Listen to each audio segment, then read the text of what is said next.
Hello, beautiful one.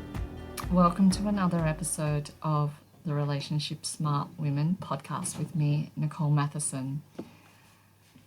Today I have a special interview. The beautiful Ebony from Little Window. She's one of the client support team members at Little Window. She has interviewed me about relationships and quarantine and isolation and all things involved. So yeah, this is a nice opportunity just to chat about relationships and the trickiness of them and what's going on for people at the moment. So I hope this is useful to you in some way. Enjoy.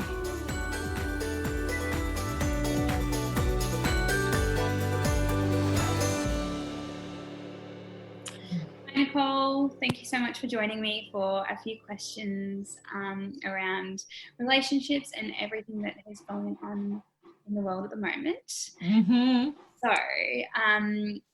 my name is Ebony. For those of you who might not know that, I work here at Little Window in client support and marketing, and Nicole is our relationship guru here, counselor and relationship coach. So we're here to talk about all things around the relationships, and on a broader scale, just in general, everything that's going on at the moment and how that might affect things, whether it be that you and your partner are at home together a lot now, or if you're at home with someone that you might not be feeling very safe around, and just general tips on navigating life at this time. Yeah. So I'm going to start off with my first question, Nicole, and that is, what are people finding the biggest challenge being in lockdown every day with their partner? Yeah, big question. And I think there's so many different challenges that people are finding, and it really depends on the circumstances. So for some, it's being so close, like not being able to find the space for self or separation.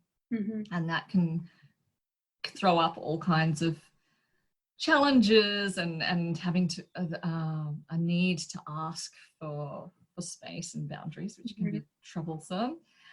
It could be that you're close proximity-wise, but you're not feeling connected to your partner because maybe they're stressed or they've got lots of work on, or there's other things going on. So that can be stressful. It could be that actually they're really, really busy at this time, and you're not seeing much of them, and then there's some comparison with everyone else, and could be expectations not being met, lots of presumptions around their behavior, anxiety being thrown into the mix, financial stress, lots and lots of change. Lots and lots of things. And I believe relationships are tricky things to navigate at the best of times. So this just does make things a little trickier. Yeah. And so I guess drawing from that, are you noticing any specific types of themes that are coming up in your work with your clients around relationships during the COVID-19 pandemic? Is there anything that you sort of feel like is a bit more of a common denominator? Well, I suppose what it comes down to as a theme, I suppose, is just the general window of tolerance is narrower. Like people's anxiety levels are heightened, there's big change around, and that can be tricky to navigate.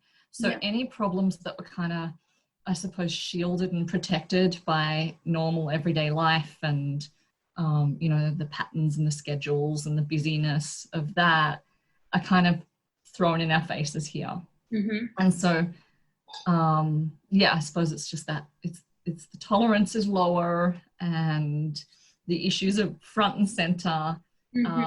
So it's not necessarily that the quarantine or the COVID is the problem, but it's bringing it all up.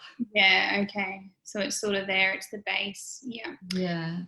I guess around this sort of time, would you say that there is, this pandemic or this being at home is causing some more anxieties, and does that sort of stuff affect, what does it do to your libido and sort of like a relationship on a whole? Yeah.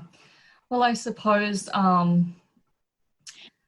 anxiety, affects the way we can be open with each other, our tolerance for,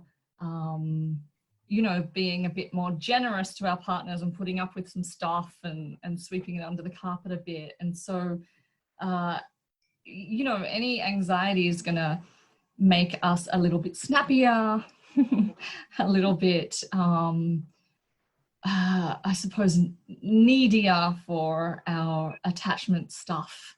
Okay. So I suppose when it comes to things like libido, it depends whether you're the low desire partner or the high desire partner, how that's going to affect you. So the low desire partner is feeling pressure to respond to their partner and feeling that pressure that their partner needs their response in order to feel good about themselves. And so under anxiety, that can all be heightened. And then that pressure plus the anxiety might just totally kill any desire they had. And that closeness of being around them all the time might not create that spark for people as well. So that could be an issue. And then for the high desire partner with anxiety, they might feel like they need a bit more responsiveness from their partner, which just adds to the pressure the low desire partner's feeling, and the cycle continues. So it can be a tricky thing to navigate. And as with everything, I think it's the best way out of these cycles is really clear communication without criticism, without trying to pass the blame onto your partner. Because really, if you think about it, it's a relationship is, whether it's been 2 weeks or like me, it's been 24 years. It's an intricate web of both you're doing. It's not one or the other. It's where you meet. So it's nice to get beyond, this is you've done this, you've made me feel this way, no matter what the issue. It's, hey, this is not feeling okay for me. Shall we talk about it? Trying to get clear. So again, communication is the key. We keep coming back to that, don't we, Eb? I agree with it though. I 100% agree with it. But I guess in terms of like finding that connection, because I'm under the impression that, a lot of people are spending a lot of time together. A good example with that is I was at my mum and dad's the other day, and my dad is off work for a few weeks at the moment. He's not let off from work due to this or anything. He had Easter holidays off, and obviously since then they didn't have their holidays planned because of all of this. So he was home for 3 weeks younger than usual, and he actually usually works away 1 week at a time. And mum came into me and she's like, oh my God, I just want him to go back to work. And I was like, oh my gosh, I guess that having so much more time together than usual, even though, they've been together for 30 something years, and love is 100% still there, not being used to having them in your space the whole time. So what can you do to, I guess, find the time to connect when you're in lockdown or when you're self-isolating and whatnot, even especially, I guess, for people that might, how do you connect when you've got a 4-year-old or a toddler or a teenager or something, just children in general? Obviously I have a dog and it's quite easy for me. You can still connect with Duke around.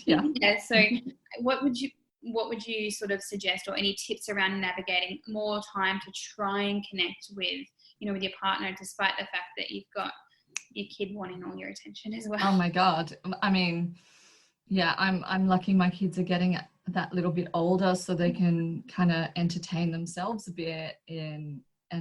At this time, I'm really quite grateful for that. I can't imagine, how challenging it can be when you've got really little kids that you really can't even go and have a cup of tea because they're right there. You're on the toilet, they're with you. So it can be really tricky, but I would say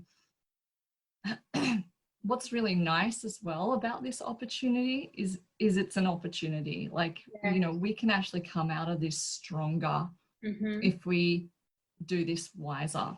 Yeah. And by that, I would say shifting our focus from kind of, you know, when we get stuck in our head and it all has to look a certain way and we get in comparisonitis and we want our house to still be tidy and our kids to still be off screens and all of that, shifting our focus to the relationships.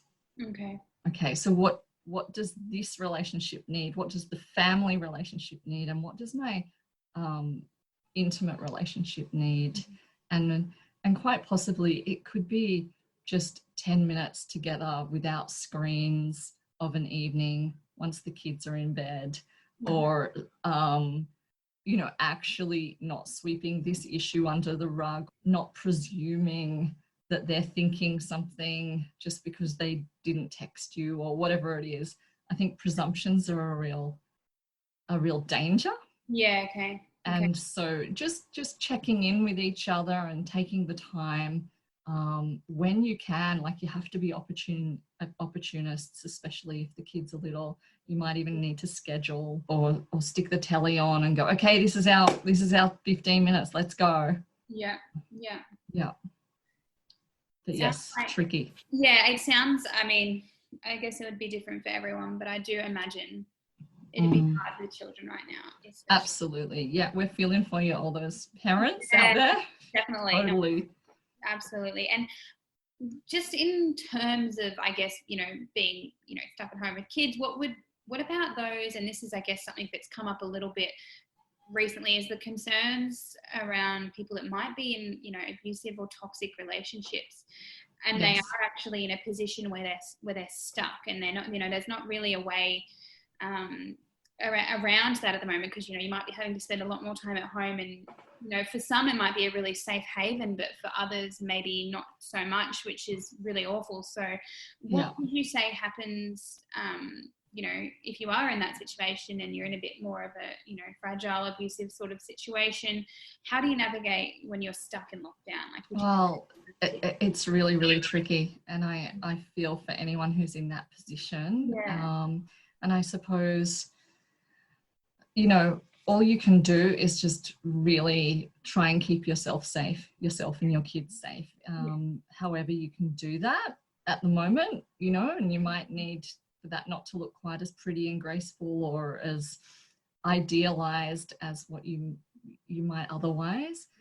But safety is key here. And I would say wherever you can to get support. And so I know that it could be harder, you know, but there are places like DV Connect and other places that you can call, even just for a phone call. Find support, whether it's in that one friend who can just hear you, or someone anonymous, or a therapist. So really just looking after yourself at this time, and little tiny baby steps towards some kind of a plan is what I'd probably recommend. Sure.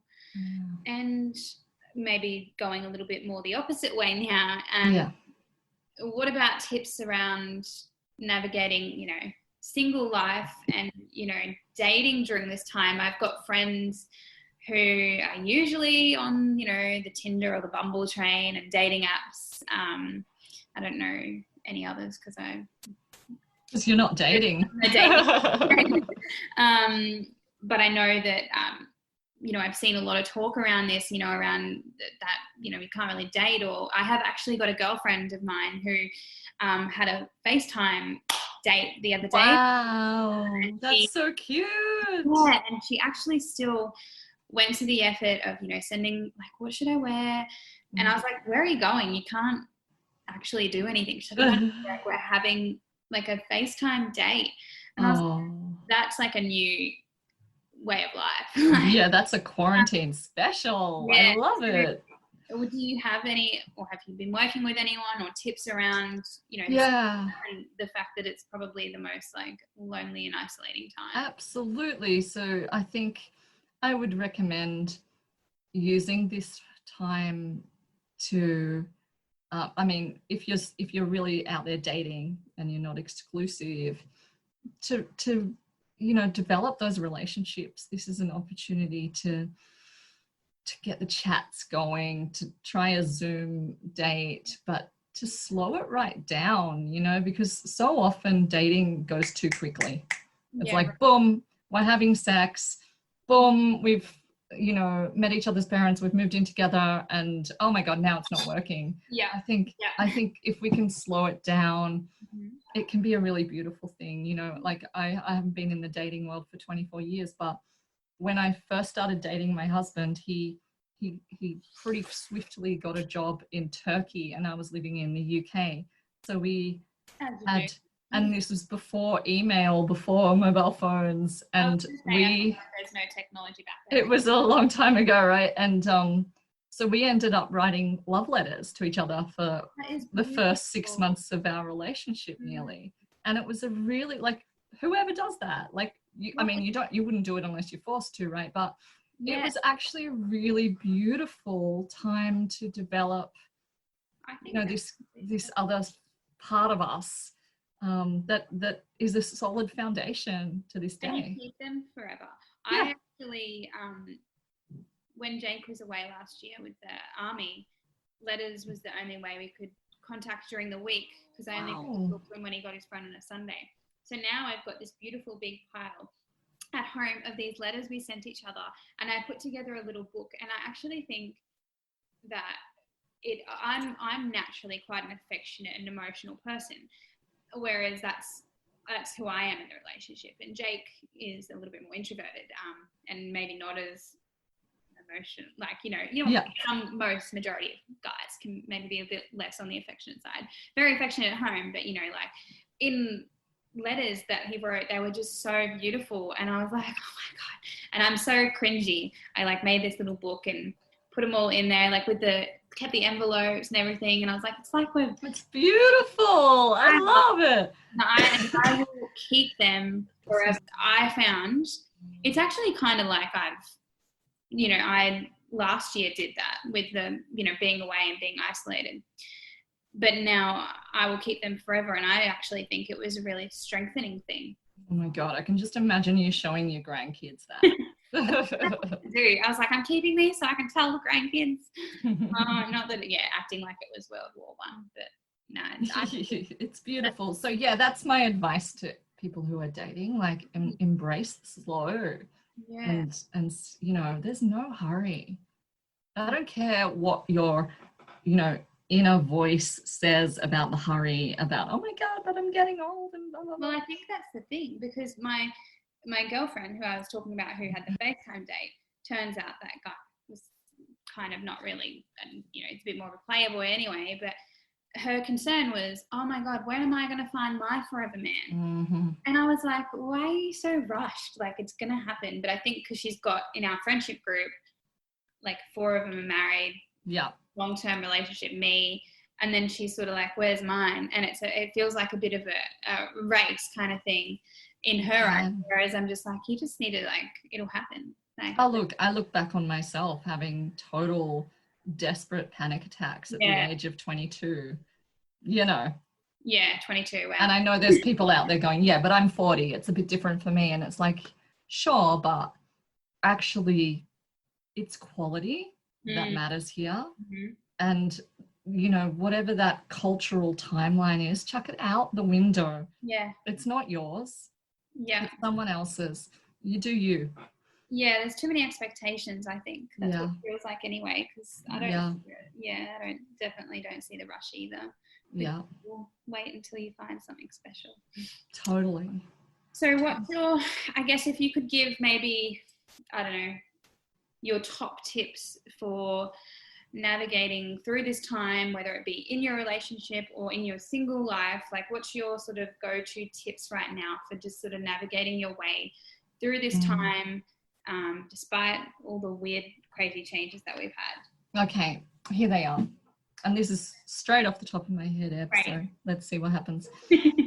Number one would be to look after yourself. And I think last time we chatted, this came up, and every time we chat, it will come up because it's so important. Like, your partner is not reading your mind. And the minute where like, oh, but I have all these needs and he's not addressing them or whatever, or she's not addressing them, we can get really kind of negative and blamey and all of that stuff. So I would say to tune into yourself, know what your needs are, and if it's something that you need to ask for, then to do so without criticism and in a kind of, a mature way. So to ask for what you need, and that might be, I need some space. I need to go for a walk for an hour. I need to not look after my kids for the next half hour, or I'm going to do something terrible. Yeah. Whatever it is. Number two is getting out of the logical brain mind part of ourselves, that overthinking part of ourselves, which is constantly kind of tuning into lack. Yeah. Because I think we're going to drive ourselves mental. And it's often connected to that OCD perfectionist part of ourselves. Like, this is not done, this needs to be done. Yeah. And I think it can kind of be a killer in relationships, and to sort of come back to the heart and to that heart connection, because this is interesting times, it's different times, and I think we need to kind of just allow things to be a little different. There's a lot of change, there's a lot of anxiety. To come back to that heart connection, and a really good way to do that is with gratitude. So a gratitude practice of just, okay, here's 3 things I'm really grateful for about my life, my partner, whatever it is. And that kind of just brings us straight out of that pesky sort of ruminating head and into that heart connection with our partner. My top tip number 3 would have to be communication. So no way. Yeah, I know, who'd have thought. Love it. So communicating in a way that your partner can hear, making space for communication, for checking in. How are you doing? How are you coping? How's work? How are you feeling about us? But also just checking in with your own presumptions about them. And my favorite line, my go-to line for that is, I'm telling myself a story. So instead of saying to my partner, you never, you always, I'm feeling really rejected by you, which all come across as criticism and then make your partner instantly defensive. Yeah. So instead of that, it's like, honey, I'm actually telling myself a story that you don't care about me because you forgot to text me today. And then that gives them the chance to go, oh no, of course not. I do care, I just was busy, or whatever it is.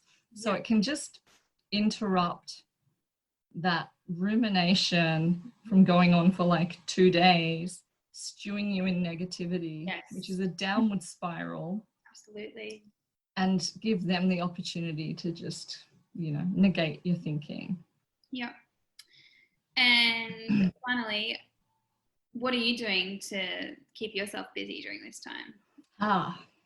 Well, I have 2 kids at home and my husband working from home, and I'm doing telehealth sessions here from home. So I'm busy, but I'm also really kind of making sure that as a family we have some nice connecting activities.